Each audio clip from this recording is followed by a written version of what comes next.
L'heure de suspendre l'audience en appel du mardi 31 juillet 2012 dans l'affaire Chebea a sonné alors que les parties civiles n'en étaient qu'à la troisième intervention pour le développement de leurs moyens visant à obtenir des mesures conservatoires, tout comme la sécurisation d'un site évoqué dans le témoignage que le cinéaste belge attribue au prévenu Paul Mouilamboué actuellement en fuite.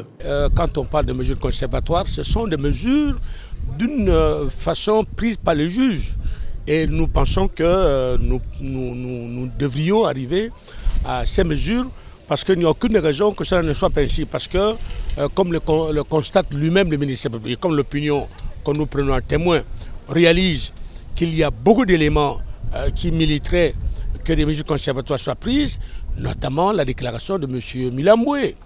Et cette cassette, il est important. Et nous pensons que sur cette base, certainement, le tribunal, la Cour, ordonnera des mesures utiles. Le civilement responsable n'y voit pour sa part aucun élément nouveau. Dans la requête de partie civile, il n'y avait aucun élément nouveau.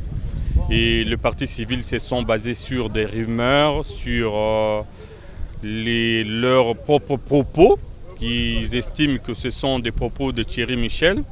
Et Thierry Michel dit que ça vient de Mouilamboué.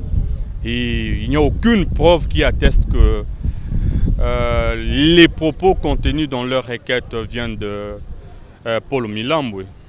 Dans sa réplique, le ministère public a demandé à la Haute Cour de recevoir les moyens et de les déclarer partiellement fondés, tout en rejetant la requête tendant à faire comparaître le général John Numbi.